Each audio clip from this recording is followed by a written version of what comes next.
WSYX News at 11, on your side. Wednesday, December 21st, days before Christmas, and the family of 5-month-old Kason Thomas still holding out hope that he be found safe and sound. Loved ones, a community, people across the country on edge, volunteers, family, police searching for the baby.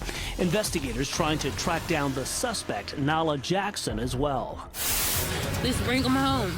We won't call the police. If they find you, that's on you and them. You just want your baby? I just want my baby. A mother scouring the streets of Dayton looking for clues to find her 5-month-old boy. Kason Thomas and his twin Kayer were in her car Monday night when it was stolen from the Donatos in the Short North. She was picking up a DoorDash order. And within 60 seconds, police say a woman in the restaurant went outside and stole the car with the kids inside. Kayer Thomas was dropped off at a parking lot at the Dayton airport. Nalah Jackson is still missing. The Honda Accord has still not been found. And while they haven't found Jackson yet, there will be charges waiting for her when she comes back to Columbus. It's been a really heartbreaking night for these parents. Kate Seifert, one of the lead reporters on the story. Her connection with the Thomas family, immediate. But there is such an emotional toll because you have that connection with the family. I can tell you, I didn't sleep a wink that night from Tuesday into Wednesday because I was just with the family for 12 hours.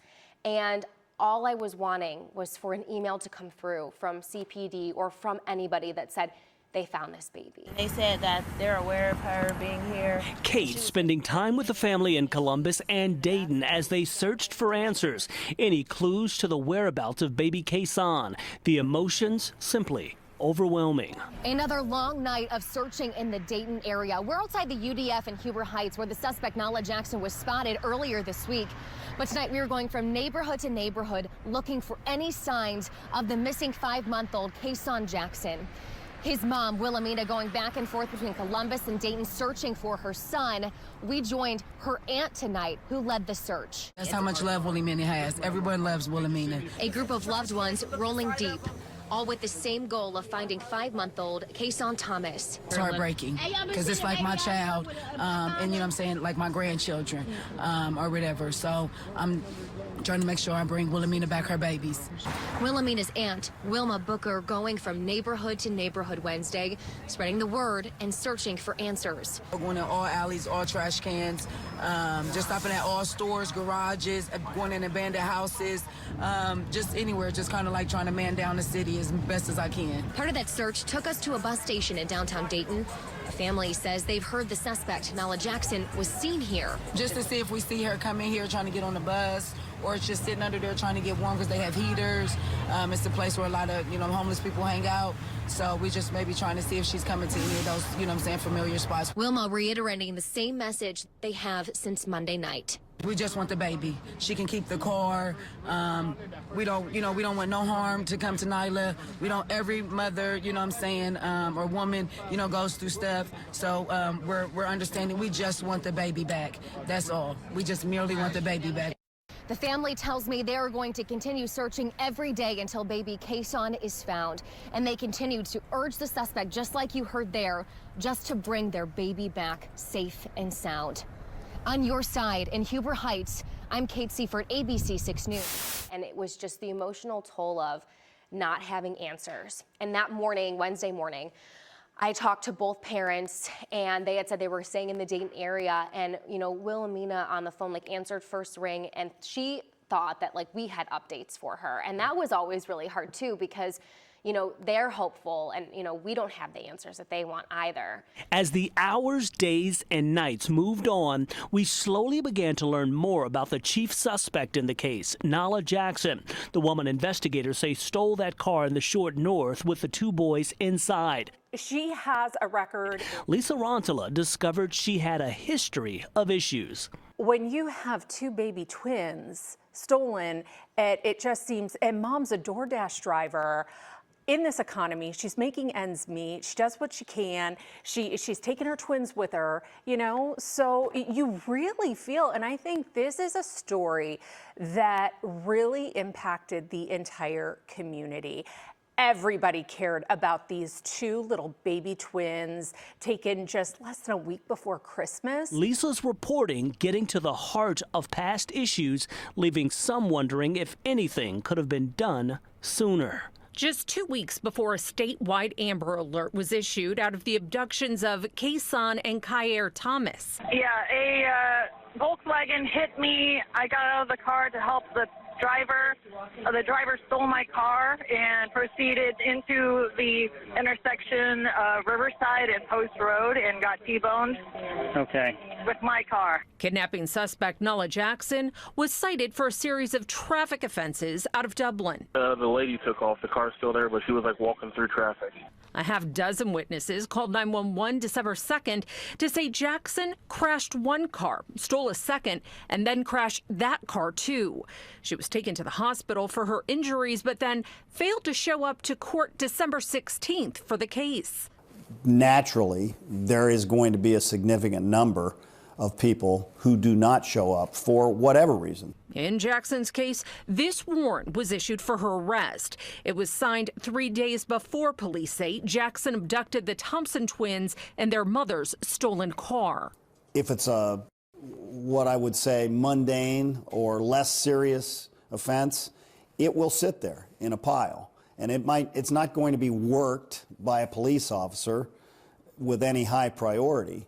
That is, unless Judge Hummer says the prosecutor, judge, or probation officer has a bad feeling about the case. This can happen in domestic violence offenses. A judge then makes a request that an arrest warrant be given a higher priority.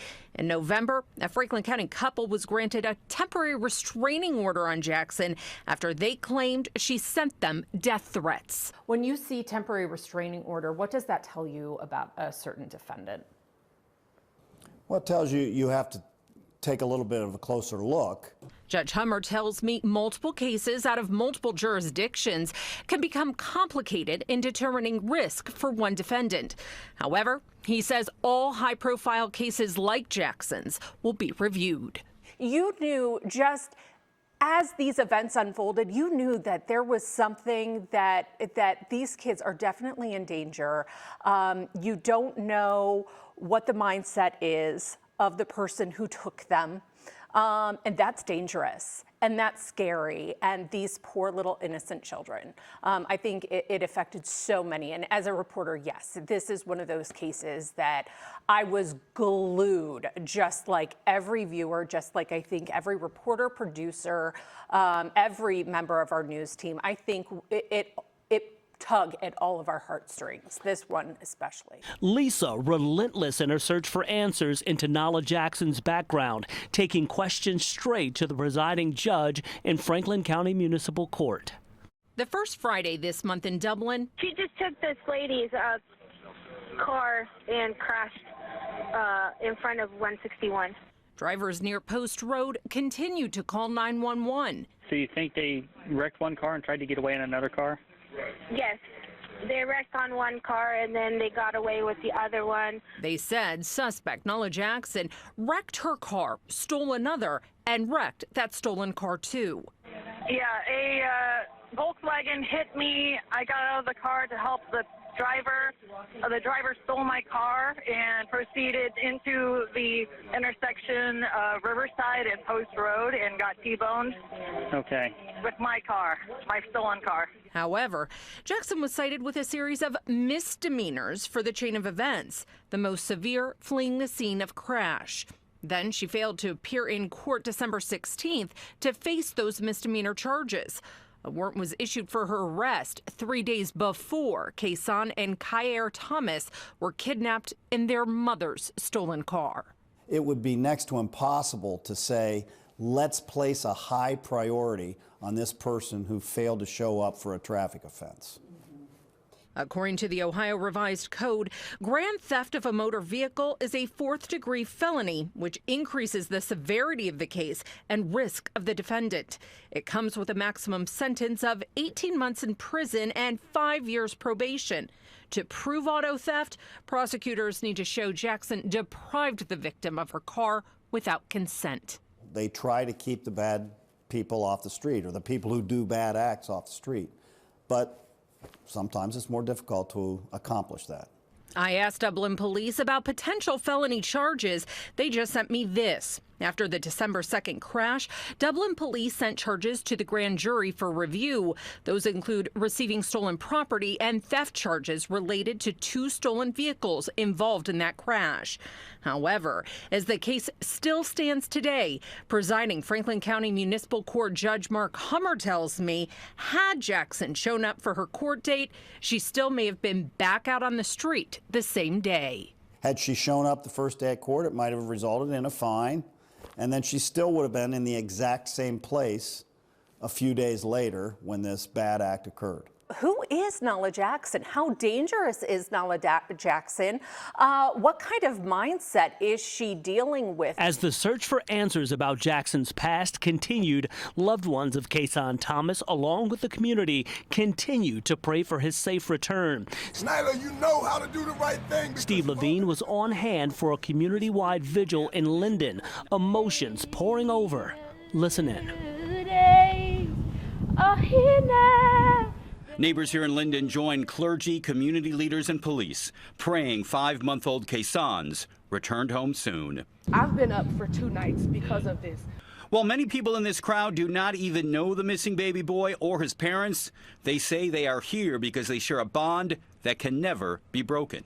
I'm familiar with the pain that they're encompassed by. I'm familiar with losing my child in a grocery store and realizing, where's my baby? Columbus police now searching for 24-year-old Nalah Jackson, who's been charged with the kidnapping of Kason and his twin brother Kayer Monday night. The boys were in their mother's car when it was stolen from the short north. Kayer found in a parking lot at the Dayton airport unharmed the next day. We don't have any sightings, and that's what's frustrating for us. This car has to be somewhere. This person has to be somewhere, and she's with a 5-month-old. And so if people just see anything that looks out of ordinary, we're asking that you bring us the tips. Nalah, you know how to do the right thing because you've already let one of them go free. This morning, people gathered in the short north not far from where the 2 boys were kidnapped while sitting in their car seat in their mother's Honda Accord. Among the people in the crowd, the twins' grandmother, who pleaded to be reunited with her missing grandchild. If you look at him and you see anything, see a precious child that's longing for his mother. I think you leave that reporter role and try to really be a person in those situations, because sure, we have to share this information, and I think sharing the information is so helpful, right? Because so many people across the state, across the country knew about this story because of the work that we did. But, you know, I really didn't even feel like a reporter in that situation. I felt like I'm just someone trying to help her, and I have a platform to do it. Nalah Jackson was taken into custody in Thursday evening, December 22nd, a spark of positive news. Columbus police confirmed Nalah Jackson was located and arrested in Indianapolis, but the vehicle she was in and baby Kason Thomas are nowhere to be found. Joined by the father of the 2 5-months-old. We spoke with the baby's father live on air as he pleaded with Jackson to give investigators the information they needed to find his son. His heartbreak evident. Chaz, just tell me first off, obviously very difficult for you and the family over the past few days. You've been searching in Dayton, searching in Columbus. Just tonight, knowing that the suspect in this case has been arrested, but your 5-month-old son at this point still has not been found. Just the emotions going through your head right now. Like I said before, everybody here is really enraged. Just a lot of passion and a lot of love and energy going around right now. So we're just really keeping the positive vibes up. And, you know, I know my son's strong. That's how I taught him. You know what I'm saying? And I just want to keep teaching him. And, yeah, we just all fighting. I don't think it's no tears right now. We all fighting. We are fighting. And I know police, obviously, they have Nalah in custody in Indianapolis, but at this point they're talking to her, still trying to get some sort of information as to what she may know. Are you hoping that she will come forward with some sort of information and say, this is where the young boy is? I'm pretty sure she will. Pretty sure she will. Pretty sure she will. I mean, she left Kayer. She left my Batman outside. He was He was fine. He was perfectly fine. Took him to the hospital. He checks out perfect. So if you do him like that, you can do his brother like that too. So I'm really hoping that you're not that bad of a person. And they show, I mean, you know, we find them in one piece. You know, they show some decency on your sentencing, get you where you need to be and not in jail. Maybe a mental home, or, you know, maybe somebody that can just talk to you. Maybe you just need a friend out here, you know. And you took my best friends. And you talk about your best friend, and obviously we're in the holiday time, literally days away from Christmas. Your Christmas present, your children are not here. Your family is here. Just how's the family just maintaining? Rock solid. We all rock solid. And just tell me about the support that you've gotten from the community. This is a story that has not only captured the attention of people in Columbus, Central Ohio, but literally across the country. They're supporting you guys, you know, sending in those tip calls, sending in those prayers. What does it feel like to have that support from literally people across the country? It's amazing to show you how much positivity can weigh on negativity. It shows you just positivity is real strong. Because I honestly haven't really seen too much negativity. I know it's out there. People tell me about it, but my focus has never been negative. I'm not a negative person. So I only see the positive, and it's a lot of it. You can see it right here. What do you want people in Columbus to not only know about your children, but about your family that's out here right now? Sorry, you say that again? Well, what do you want them to know, not only about your children, your 2 5-months-old, but your family that's here to support you and that's here to rally and to look tonight? Just like my sons, all of us here, we're all loving people. We're all caring people. We're all genuine people. And those two are pure souls. Haven't sinned a bit. Thank you very much. I really appreciate you talking to us. I know it's never easy talking about something like this, but we appreciate it, and I'm sure the people out there watching tonight appreciate the strength of this family. And guys, obviously, a very emotional time for this family. The suspect in this case behind bars tonight, but obviously the search for this 5-month-old will continue, and this family will be here doing that tonight and throughout the holidays until they get answers. It wasn't long after this interview the family got the news that has been described as a Christmas miracle. Ahead in episode 3, the tipsters that led police to baby Kason, the officers whose lives were changed forever by this investigation. Just so thankful to have my boys back. And the reunion that so many had fought hard to see.